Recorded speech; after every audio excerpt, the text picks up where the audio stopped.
Ada 6 tim yang menawarkan kontrak kepada Asep Surasep di MotoGP season ketiga.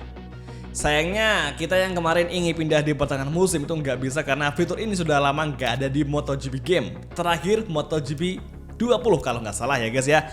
Nah kemudian karena ini ada tawaran dari kelas MotoGP, jujur ini sangat menggiurkan. Jadi meskipun kita kayaknya nggak bisa ngeraih juara dunia kelas Moto2 ya, tapi dengan adanya tawaran dari tim-tim MotoGP ini jauh lebih menyenangkan. Jadi gimana guys? Kita bakal naik ke MotoGP atau stay di Moto2 sampai juara dunia? Silahkan tulis di kolom komentar. Kalau gue sih prefernya ke MotoGP langsung. Tapi ya kembali nanti gimana ke depannya. Dan seperti biasa misi baru dimana kita ada 3 rival dan 3 misi, ada 3 pilihan. Dan berhubung karena kita pengen naik kontrak ke tim yang lebih tinggi atau ke kelas yang lebih tinggi, kita bakal pilih aja untuk tujuan kita selanjutnya atau misi kita selanjutnya battle untuk ambil kontrak dengan Aron Canet. Jadi kita bakal battle dengan Aron Canet di 3 race ke depan untuk memperkuat peluang Asep naik di kelas yang lebih tinggi supaya memperkuat reputasi dari Asep Surasep. Di klasemen sekarang masih di pose kedua ya. Kita turun di pose kedua setelah kemarin kalah dan akhirnya digeser sama si Aron Canet dan dia unggul dengan jarak 10 poin dari si Asep Surasep. Tapi tenang aja, ini masih pertengahan musim, masih ada separuh musim lagi yang bisa kita maksimalkan untuk perebutan titel juara. Ya meskipun secara performa kita harus sadar diri, motor kita itu bukan kelas top 5, melainkan motor papan tengah yang performanya ya pas-pasan cuy. Oke guys, sekarang kita udah tembus di sesi kualifikasi kedua. Sementara kita unggul 0,4 di sektor 1 dari si Jack Dixon. Namun apakah di sektor 2 bakal sama? Mari kita saksikan, karena biasanya di beberapa track yang ada di MotoGP game itu kadang di sektor ini kita kenceng, tapi terkadang di sektor lainnya itu justru sebaliknya. Dan sekarang sektor kedua, berapakah gap Asep? 0,034 dari Jack Dixon. Tuh kan, sekarang menuju tikungan ke-9, menuju lurusan lagi sebelum tikungan ke-10 alias S besar. Kemudian entry corner kembali, sementara Jack Dixon menjadi pole dengan lap time 1 menit 51,461. Here we go, menuju hairpin tikungan ke-12. Masuk perlahan. Sektor 3 akan segera kita lewati, dan kira-kira berapakah gap kita di sektor 3 ini dengan Jack Dixon? Kita lewati es kecil, kan bener saja di sektor 3 kita kalah dari rival dengan jarak 0,5 detik. Kemudian last corner, satu kesempatan tersisa untuk Asep mengepus, mendorong seluruh tenaga dari Pramac Moto2 Yamaha ini untuk menuju garis finish. Here we go, lap time Asep menembus tempat keberapakah, dan kini kita akan start dari posisi ke-15. Gila, gap kita dengan Jack Dixon itu lumayan jauh cuy, yaitu 0,6. Gimana caranya ngejar ketika balapan berlangsung kalau lap time-nya bakal kayak gitu? Pasti bakal susah banget. Good morning from Matt Burt at the Mugello circuit. We're live for one of the most impressive events of the entire championship. Dan sekarang tibalah kita di starting grid untuk series ke-5, di mana kita bakal race di GP Mugello untuk kelas Moto2. Cuaca di Italia di Mugello kali ini berlangsung dalam kondisi cloudy, namun apakah bakal ada pertanda race kali ini akan flag to flag karena hujan atau mungkin karena perubahan cuaca lainnya? Kalau berubah ke cuaca cerah ya itu sangatlah alhamdulillah, tapi kalau berubah ke basah itu yang ngerepotin. Tapi ya let's see aja apa yang akan terjadi di balapan kali ini. Dan Hogaro start ke-11 dan kali ini sudah sampai di posisi ke-15, di mana kita akan melakukan sebuah aksi overtaking agresif, dan semoga dengan kompon double medium bisa ngebawa Asep bertarung di barisan 5 besar. Kalau gitu langsung saja kita mulai Italian Grand Prix. Oke semua, dan inilah dia series kelas Moto2 round ke-5 Italian Grand Prix Mugello Circuit. It's on the way. Full gas saja, dan ada yang aneh. Ini startnya AI rada ngebug cuy, dimana mereka ngelambat ketika start dimulai hingga di first corner Masa iya level 95 segampang ini? Nggak mungkin banget cuy, ini kayaknya bug sih, bug di Mugello Circuit. Kalau di kelas Moto3 kemarin tuh bugnya muncul di tikungan ke-8. Nah ini di kelas Moto2 bugnya muncul ketika start dimulai.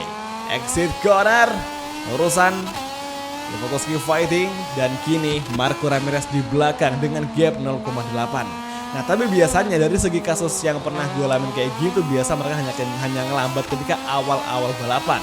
Masuk di sektor 3, 4 mereka bakal langsung kenceng kembali.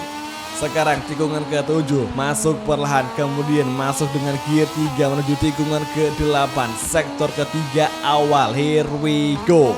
Masih Marco Ramirez di belakang dan setelah jatuh, oke. Oh, red flag dikibarkan di tikungan ke-8. Ini kejadian kerasnya kayaknya sama yang ada di kelas Moto3 season kemarin atau season pertama, di mana di tikungan ke-8 itu menjadi area paling horor di sirkuit Mugello. Jadi gue rasa untuk kelas Moto2 juga kedapatan bug yang ada di kelas Moto3. Nggak tahu kalau yang ada di kelas MotoGP, semoga aja tidak seperti ini. Dan sekarang kita restart untuk yang kedua. Onco terus Calestino Vietti out of the race, disayangkan. Tugas kembali dan here we go. Restart kedua di GP Italia sudah dimulai. Oh hati-hati, hindari kontak dengan rival lainnya supaya tidak sampai dengan terlalu dari MotoGP Stewart. First corner, Dixon kita overtaking dan lagi Asep Surasep dengan mudahnya menjadi pimpinan race di awal pembuka start race GP Italia. Tapi nanti di sektor 2 gear jelang sektor 3 mereka bakal langsung mengejar kita secepat kilat. Oke, sekarang entry corner. Kita pantau bersama-sama gap dengan Jack Dixon sementara 0,3 dan kayaknya bakal lebih rapat lagi di tikungan 6 ke 7. Entry corner kan seperti biasa mereka selalu ikutin gap dengan si Asep Surasep overtaking dan dari Jack Dixon menuju tikungan ke-8. Apakah mungkin bug yang terjadi di pertama akan kembali terulang? So far masih bagus, Dixon aman dan oke, kita tunggu aja. Dan seperti biasa red flag lagi-lagi berkibar untuk yang kedua kalinya di GP Mugello. Gila parah, lap pertama belum kelar udah di red flag lagi. Separah ini GP Italia. Dan sekarang langsung saja kita coba restart ketiga. Nah kira-kira di restart ketiga ini apakah bakal muncul hasil yang sama? Kemudian sekarang round kelima Italian Grand Prix is on the way. Bolak-balik kita start dan cukup membosankan. Kita libas beberapa riders. Sudah kita overtaking dan menuju first corner. Kini Dixon kita overtaking di tikungan pertama di sana, meskipun kita melebar kehilangan grip ban dan kita mundur di posisi 4. Tapi ini adalah perfect yang sangat bagus sekali, mengingat kita tadi startnya ke 15. Oke, exit corner overtaking dari Barry Batus dan terpaksa kita melewati track limit. Kita overtaking Diogo Moreira dan kita overtaking lagi, kita defense sekaligus aksi switchback dari Diego Moreira. Namun dia kembali melawan dengan sangat baik sekali. Apakah Diego akan menjadi rival kita di GP Italia saat ini? Dan sekarang inilah yang kita tunggu-tunggu. Mungkinkah bug rider crash akan terjadi di tikungan ke-8? Kita saksikan. Masuk perlahan dan 1, 2, 3 crash, yellow flag dan red flag dikibarkan. 3 kali red flag cuy, gila parah. Gak nyangka turn ke-8 GP Italia bakal sehoror ini dan balapan dibatalin dong. Dan jujur ini pertama kalinya gue ngeliat daftar pembalap yang gak finish sama sekali ketika red flag dikibarkan sebanyak 3 kali. Ini parah banget sih, ini hal terparah yang gue temuin di MotoGP 25 game. 3 kali red flag dan langsung balapan dihentikan. Separah ini GP Italia di tikungan ke-8. Dan meskipun balapannya belum sampai 1 putaran, untungnya starting dan juga hasil finishnya itu berubah, di mana kita bersama Asep untungnya finish ke-6 di balapan kali ini, karena ketika bendera merah dikibarkan itu kita masih di posisi ke-6 untuk terakhir kalinya ketika red flag dikibarkan. Jadi overall sih bagus dan kita cukup puas sama hasil balapan ini karena kita juga startnya ke-15. Dan Aron Canet finishnya di urutan keempat di belakang dari Diego Moreira. Oke, di klasemen kini Aaron Canet semakin meninggalkan jarak dengan Asep dengan jarak 13 poin. Semakin jauh semakin susah kita kejar. Gak masalah, yang penting kita udah dapat tawaran kontrak dari tim MotoGP. Masalah hasil di kelas Moto2 itu urusan kedua. Yang penting kita udah ada masa depan yang bagus di kelas MotoGP. Jadi kalau gitu semuanya terima kasih dan sampai ketemu lagi di video MotoGP Karir untuk episode selanjutnya. Thank you, bye dan ciao guys, sampai jumpa.